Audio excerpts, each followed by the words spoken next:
اذ قالت امرأۃ عمران ربی انی نذرت لک ما فی بطنی محررا، جب عمران کی بیوی نے کہا کہ یا اللہ میں نظر مانتی ہوں، منت مانتی ہوں کہ جو میرے ہاں بچہ پیدا ہوگا اس کو میں تیری راہ میں آزاد کر دوں گی۔ اس بات کو میں آگے لے کر چلتا ہوں، یہاں پر رک کر ایک بنیادی چیز سمجھ لیجئے گا۔ نظرت کا لفظ قرآن میں نے پڑھا ہے، سورہ آل عمران ہے، آیت نمبر 35 ہے، پارہ نمبر 3 ہے کہ حضرت عمران کی بیوی کہہ رہی ہیں کہ میں نے منت مانی۔ اس کا مطلب ہے کہ منتیں ماننا یہ کوئی سنیوں نے نہیں نکالا، یہ کوئی بریلویوں نے نہیں نکالا، یہ اللہ کے قرآن سے چلتا آ رہا ہے۔ کسی نے کڑا پہننے کی منت مانی، ناجائز ہے۔ کسی نے کان میں مندری پہننے کی، کانٹا جھمکا پہننے کی منت مانی، ناجائز ہے۔ کسی نے کہا لمبے لمبے بال رکھ دوں گا، ناجائز ہے۔ کسی کا ڈھول بجاتا ہوا فلانے دربار پر جاؤں گا، ناجائز ہے۔ کسی نے کوئی غلط گناہ کی منت مانی، ناجائز ہے۔ لیکن اگر جائز منت مانتا ہے کہ میں حضور داتا صاحب کے مزار پر جا کر نفل پڑھوں گا، اگر کوئی منت مانتا ہے 11ویں کا ختم دلاؤں گا، اگر کوئی منت مانتا ہے اللہ مجھے اولاد دے میں عمرہ کرنے کے لیے جاؤں گا، اگر کوئی منت مانتا ہے اللہ پاک میری ماں کو صحت دے حضور کے شہر مدینے جاؤں گا، اگر کوئی منت مانتا ہے اللہ پاک مجھے اولاد دے میں خانہ کعبہ کا طواف کروں گا، اگر کوئی منت مانتا ہے اللہ مجھے صحت دے میں روزے رکھوں گا، یہ ساری منتیں جائز ہیں، جائز ہیں، جائز ہیں۔ یہ ہم بریلویوں نے نہیں بنائی ہیں، یہ اللہ کا قرآن بھی بتاتا ہے، مصطفیٰ کا فرمان بھی بتاتا ہے۔ آپ کو میری بات سمجھ آئی ہے؟ یہ جائز ہیں منتیں، یہ منتیں جائز ہیں، یہ اللہ کا قرآن بھی بتاتا ہے، مصطفیٰ کا فرمان بھی بتاتا ہے۔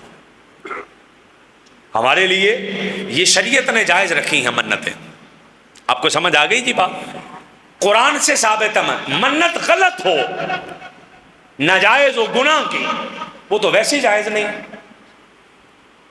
آپ کو سمجھ آئی ہے؟ میں کان کے اندر کسی دربار کے لا کے مندریاں پہنوں گا تو وہ بابا جی نے تو نہیں کہا مندریاں پہننے۔ آپ نے جی کڑا پہنا، کہاں سے آیا؟ حضرت لال شہباز کے دربار سے آیا۔ ذرا پوچھ تو لو حضرت لال شہباز خود کتنے شریعت کے پابند تھے، سبحان اللہ، کتنا قرآن پڑھنے والے تھے، کتنا رسول اللہ کی شریعت کو ماننے والے تھے۔ یہ جی میں نے مندری پہنی ہے، یہ جی میں نے داتا صاحب کے مزار چلی ہے، ذرا پوچھ تو لو وہ تو شریعت کے اتنے پابند تھے کہ انہوں نے زندگی میں کبھی نماز ہی نہیں قضا کی۔ تو جو منت ویسے ناجائز ہے اس کو تو ہم بھی نہیں کہتے جائز نا۔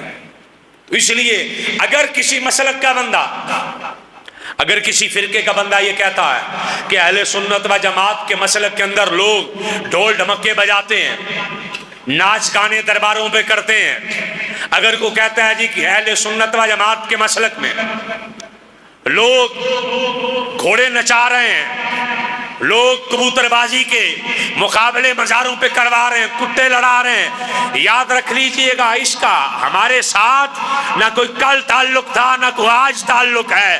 ہمارا تعلق اولیاء سے اس طریقے کا ہے کہ حضور غوث پاک رات کا ٹائم سیڑھی چڑھ رہے ہیں، ذہن میں خیال آیا عبد القادر آج سو جا، کل عبادت کریں گے، جس پاؤں کو اوپر اٹھایا تھا اس کو اوپر کر لیا، جو پاؤں زمین پر ہے زمین پر رکھا، سارا قرآن ایک پیر پہ کھڑے ہو کے پڑھ کے دوسرا پاؤں زمین پر رکھ کے اپنے آپ کو پکڑ کے جھنجھوڑ کے کہنے لگے عبد القادر اب کہے گا سونے کا، میں نے تجھے سزا دی ہے قرآن پڑھنے کی۔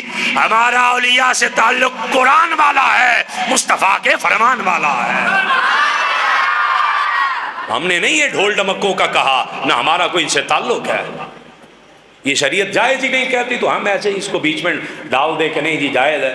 تو اس لیے ہمارا جو تعلق ہے وہ قرآن والا ہے، حدیث والا ہے۔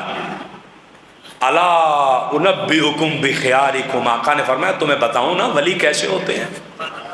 حضور بتائیں، فرمایا ولی وہ ہے جسے دیکھو تو خدا یاد آ جائے، جسے دیکھو تو 5-7 مندریاں ادھر 5-7 مندریاں ادھر 20 کو تسبیحاں تھے تو خدا یاد تھوڑی آئے گا اس کو دیکھ۔ بابا جی نہائے نہیں ہیں ساری زندگی تو دیکھ کر خدا یاد آئے گا؟ ہمارا تو کوئی تعلق ہی نہیں ہے اہل سنت و جماعت کا. ہمارے کوئی بابا کسی دربار پہ کر رہا وہ کرے، اس کی مرضی، ماننے والے جانے وہ جانے. ہمارا اہل سنت کا تو تعلق ہی کوئی نہیں، ہمارا تعلق ہی کوئی نہیں ہے، بالکل بھی تعلق نہیں ایسے پیروں سے، ایسے فقیروں سے. ہمارا تعلق کن سے ہے؟ اذا رؤوا ذکر اللہ، جنہیں دیکھو تو خدا یاد آ جائے. ہمارا ان سے تعلق ہے، جنہیں دیکھو تو جن کے حضور کی اداؤں پہ عمل ہے. سمجھ آ رہی بات؟ تو یہ ذہن میں کلیئر کر لیں، یہ مسئلہ ہمیں سمجھنے کی ضرورت ہے. اور بعض لوگ بندے کہہ رہے ہو ڈرو اس بابے کی بد دعا نہ لگ جائے، تو میں 1000 بار کہا اس بابے کو خود کسی کی بد دعا لگی ہے، ہمیں نہیں اس کی بد دعا لگے گی انشاءاللہ، اللہ کے فضل سے اور اللہ کے کرم سے ہمیں نہیں لگے گی. اس کی وجہ کیا ہے کہ اس طرح تو پھر وہ قرآن کے اندر موجود ہے، بھئی یکاد الذین کفروا لیزلقونک بابصارہم لما سمعوا الذکر ویقولون انہ لمجنون. وہ کافروں نے اسپیشل پیسے دے کے بندے رکھے تھے کہ جاؤ اپنی نظر سے حضور کو معاذ اللہ استغفر اللہ گرا دو. وہ نظریں لگاتے تھے، نظر لگا کے بندہ جس بندے سے خود نہیں لڑ سکتے تھے انہوں نے بندے رکھے ہوتے تھے اسپیشل کہ نظر لگا کے مار دو. آقا کی بارگاہ میں بندوں کو بھیجتے تھے جاؤ نظر لگا کے معاذ اللہ نے گرا دو. اللہ نے فرمایا حبیبی آپ کو گرا نہیں سکتے، آپ کی حفاظت کا ذمہ خود رب نے لے رکھا. اب میری بات کو سمجھ رہے ہیں؟ اس لیے ہم نہیں ایسے ہی، ہمارا تعلق ہی نہیں ان چیزوں سے. اہل سنت و جماعت بالکل، یہ صرف میں نہیں کہہ رہا،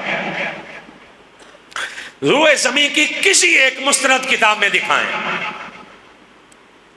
روئے زمین کی کسی ایک مستند کتاب میں دکھائیں کہ یہ مندریاں اور چھلے اور کڑے اور یہ اور وہ اس کا تعلق کسی اللہ کے ولی سے ہو. بالکل نہیں ملے گا.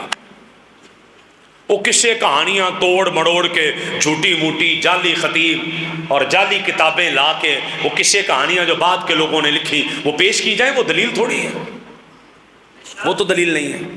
آقا علیہ الصلوۃ والسلام نے بانسری کی آواز سنی، فرمایا میں توڑنے کے لیے بھیجا گیا ہوں، میں ان سازوں کو توڑنے کے لیے آیا ہوں. تو قرآن اور حدیث کے مقابلے میں تو ہم کسی چیز کو نہیں مانیں گے نا، کہ مانیں گے؟ ہم نہیں مانیں گے. اس لیے یہ ذہن میں کلیئر کرنا چاہیے.